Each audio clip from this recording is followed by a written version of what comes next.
야곱이 이제 애굽으로 내려가게 되는데 고민을 하고 있습니다.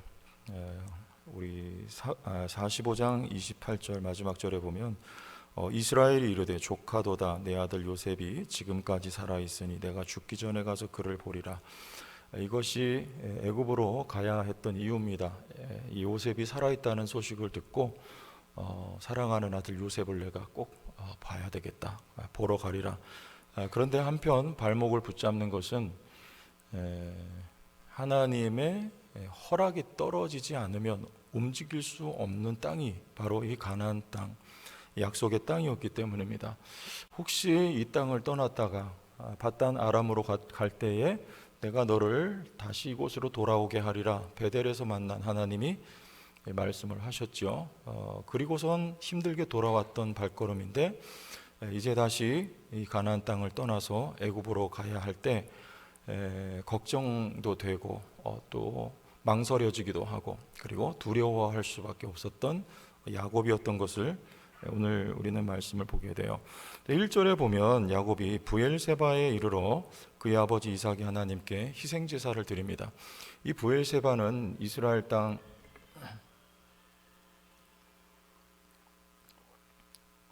물 마시라고 잠깐 틈을 주신 줄 알고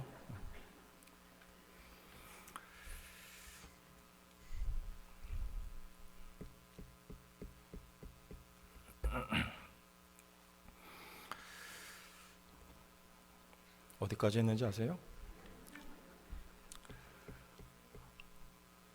물까지 했어요. 물?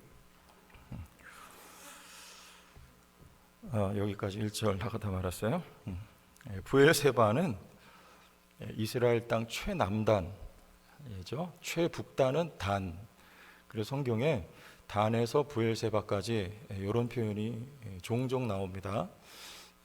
이제 애굽으로 가기 위해서는 요 브엘세바를 지나서 광야로 통과하여서 애굽으로 들어가야 되거든요. 그래서 야곱이 브엘세바에서 하나님 앞에 희생자사를 드려요. 하나님의 뜻을 묻기 위한 것이죠. 여러분 가야 됩니까? 말아야 됩니까? 하나님은 아브라함도 애굽으로 갔죠. 야곱은 그 사실들을 잘 알고 있어요. 애굽으로 갔다가 거기서 아주 낭패를 겪죠. 동생을 아내를 동생이라고 누이라고 속이고 또 그런 창피함을 당했던 경험이 아브라함에게도 있고 그리고 아버지 이삭도 흉년을 만났을 때 하나님이 나타나셔서 너는 이 땅을 떠나지 말아라, 절대 가면 안 된다 하고 하나님 막으셨잖아요. 그래서 그 아래서 100배의 소출을 농사를 지을 때 하나님이 복을 주셔서 했던 기억을 야곱도 알고 있습니다. 그래서 야곱이 지금 여기서 가야 되냐 말아야 되냐 이러고 있는 거예요. 여러분 가야 됩니까 말아야 됩니까? 하나님은 가라 그러시는 거예요. 가야 되느냐 말아야 되느냐 기준이 뭘까요? 약속입니다. 지금 하나님이 약속을 기억하게 하시면서 약속대로 가라. 말씀 3절 보면 하나님이 이르시되 나는 하나님이라 내 아버지의 하나님이니 애굽으로 내려가기를 두려워하지 말라. 내가 거기서 너로 큰 민족을 이루게 하리. 누구에게 하신 약속입니까? 아브라함에게 하신 약속이죠. 우리 창세기 15장 가봅시다. 창세기 15장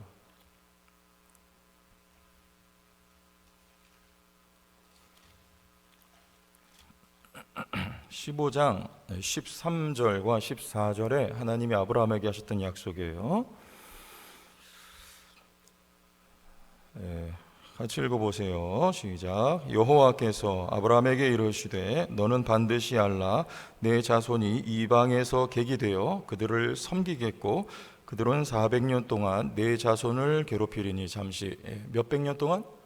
여기 400년이지만 이게 430년 동안 아브라함에게 하나님이 약속하셨죠. 약속.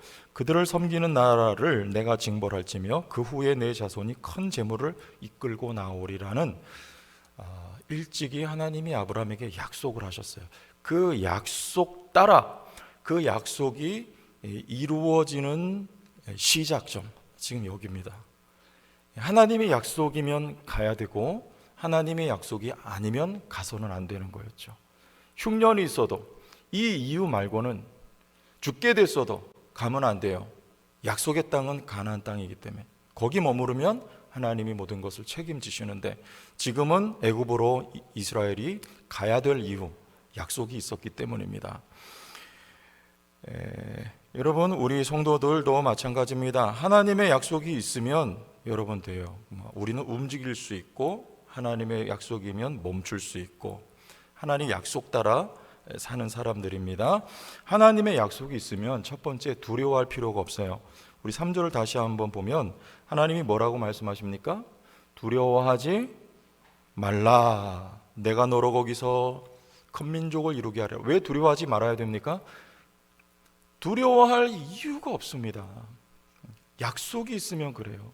하나님이 주신 약속은 복입니까? 저주입니까? 아브라함에게 주신 복이에요. 내가 너로 복이 되게 하리라는 그 약속이 지금 아브라함과 이삭과 야곱의 하나님이 대대로 그 약속을 이루어가고 계신 것이죠. 여러분에게도 이 동일한 약속 선상에 우리가 있는 거예요. 그럼 여러분, 우리에게 주시는 말씀입니다. 이게 이사야서 41장 10절 시작. 두려워하지 말라. 내가 너와 함께함이라. 놀라지 말라. 나는 내 하나님이 됨이라. 내가 너를 굳세게 하리라. 참으로 너를 도와주리라. 참으로 나의 의로운 오른손으로 너를 붙들리라. 오늘 우리에게 주시는 말씀입니다. 하나님이 도와주고 붙들어주고, 그죠? 하나님 두려워하지 말라고 말씀하시는 것입니다. 이 말씀은 이제 남유다가 바벨론으로 포로로 끌려가야 돼요.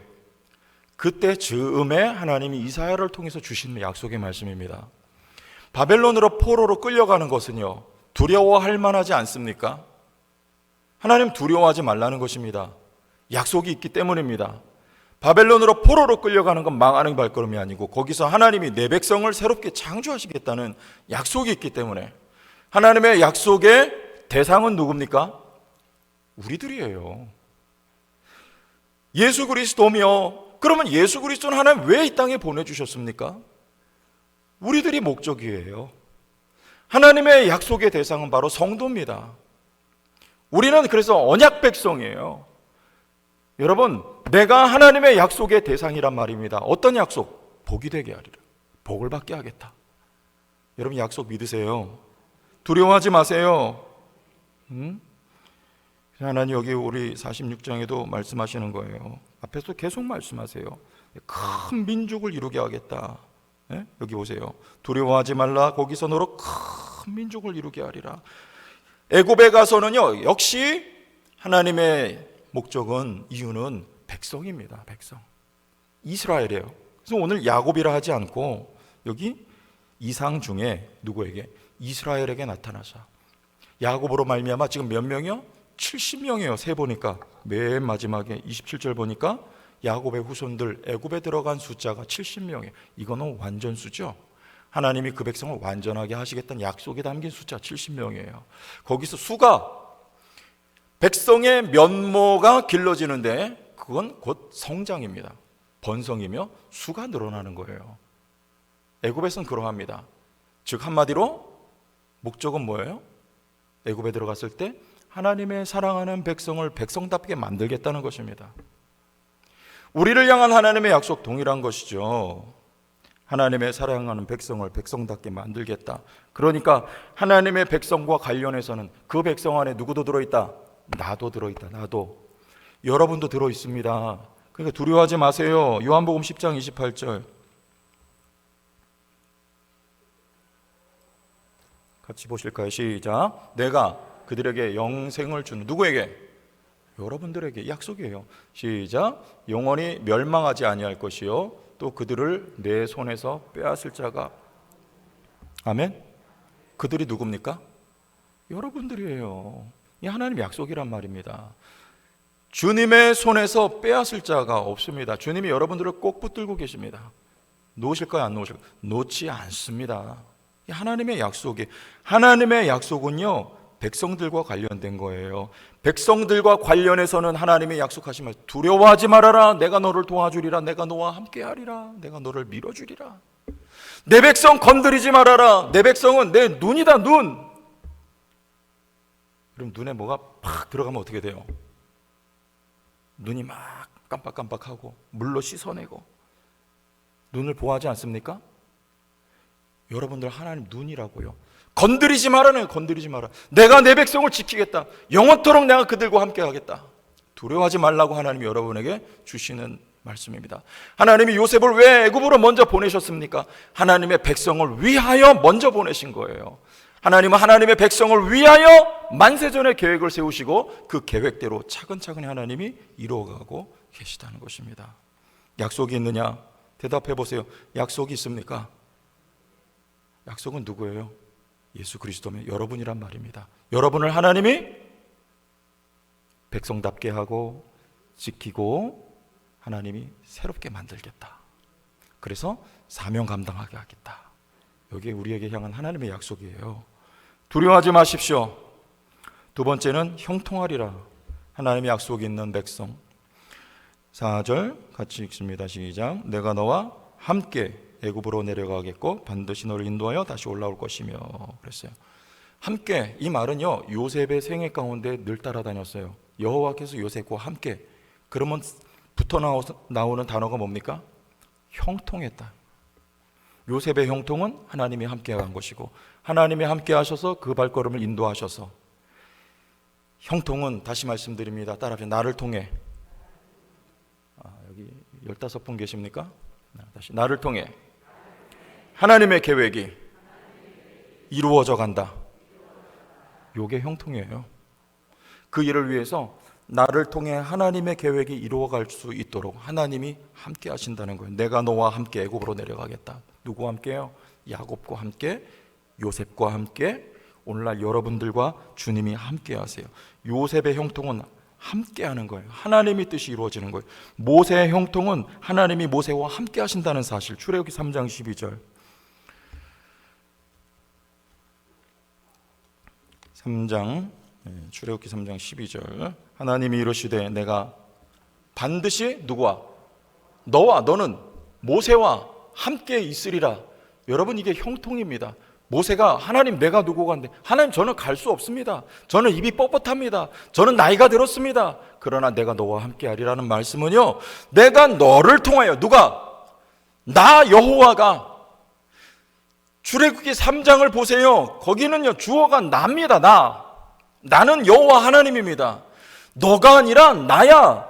내가 너를 통하여 너로 말미암아 일할 것이다. 내가 나의 계획을 너를 통하여 실행할 것이다.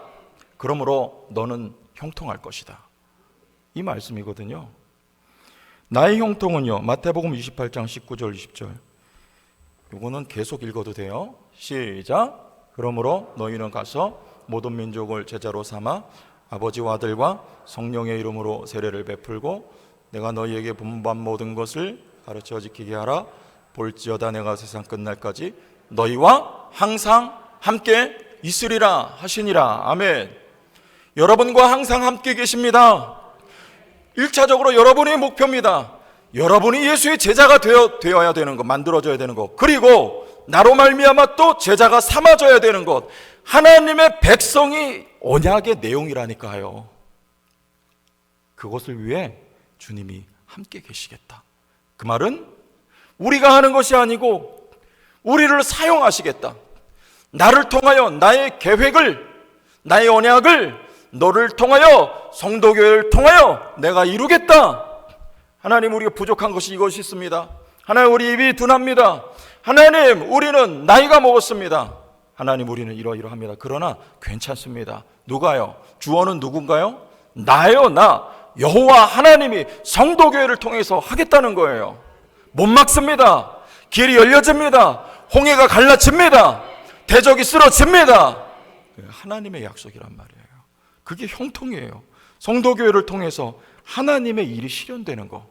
여러분, 이게 형통입니다. 우리 교회가 형통할 줄로 믿습니까? 교회가 형통한 여러분 가정과 여러분 사업이 형통하게 될 줄로 믿습니다. 그래야 교회가 일을 하지 않겠어요? 네? 언약이 있는 사람은 두 번째 뭐한다? 형통한다. 네. 최 목사님 형통하고 있는 것 같습니까? 우리 성도님들 참 저를 너무나 아껴주시는 것 같아서 감사해요. 저는 쓰임 받는 게 감사합니다. 아멘. 늘 이 마음, 여러분도 같은 마음 가지시기 바랍니다. 쓰임 받는 게 감사합니다. 그리고 세 번째는요, 나의 목적이 아니고 하나님의 목적에 쓰여지는 거예요. 자, 4절 우리 한번 다시 읽어봐요. 하반절을 주의 깊게 봅니다. 내가 너와 함께 애굽으로 내려가겠고 반드시 너를 인도하여 다시 올라올 것이며, 시작, 요셉이 그의 손으로 내 눈을 감기리라 하셨더라. 애굽에 가면 이제 너는 거기서 끝이야. 요셉이 너의 눈을 감길 거야. 요셉도 애굽에서 죽습니다. 그런데 그 뼈를 가지고 나가라 그래요. 어디로? 가나안 땅, 세겜 땅에 가서 묻어요. 누가 들고 나갑니까? 모세가 들고 나가요. 누구를요? 요셉의 뼈를. 야곱은 죽습니다. 야곱이 일한 게 아니었습니다. 이 하나님의 약속은 야곱을 통해서 하나님이 일하셨다는 거예요. 여러분, 그러면 야곱이 그토록 바득바득 받아내려고 했던 그 꿈은요, 여러분들이 그토록 바득바득 하나님 앞에 받아내고 싶은 게 있다면 그 꿈은요, 그것은 신기루예요. 그것은 헛된 거예요. 그것은 허망한 것입니다. 하나님의 꿈이 그걸 비전이라 하며 하나님의 꿈이 영원한 것입니다.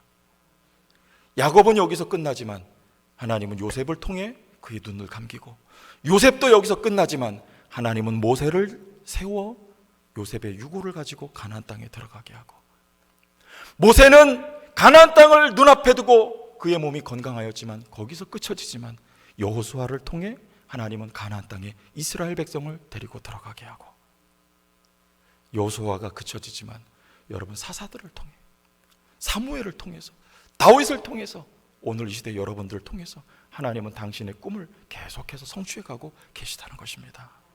내가 한 것이 아닙니다. 나의 꿈은 버려지고 하나님의 꿈이 나의 꿈이 될 때, 여러분 그것은 정말로 의미 있는 인생이 된다는 걸 여러분 꼭 기억하세요. 하나님은 사람을 세워 일하세요. 사람을 세워서. 우리 5절 말씀 보세요. 야곱이 브엘세바에서 떠날 새 이스라엘의 아들들이 바로가 그를 태우려고 보낸 수레에 자기들의 아버지 야곱과 자기들의 처자들을 태웁니다. 야곱은요, 이제 수레를 타고 가는 거예요. 애굽을 향하여. 왜요? 힘이 없어요. 나이가 들었습니다. 걷기조차 어려울 수 있었을지 몰라요. 그러나 바로가 보낸 수레를 타고 이제 애굽으로 들어가게 될 수밖에 없었던 이런 모습이시죠. 여러분은 하나님의 종들이요, 하나님의 막대기요, 하나님이 여러분들을 들어 쓰신다는 것을 꼭 기억하시고, 우리 성도교회 하나님의 꿈을 담은 교회, 꿈을 담은 인생 여러분 모두가 되시기를 주의 이름으로 축원합니다. 주의 영광 이곳에 가득해 우린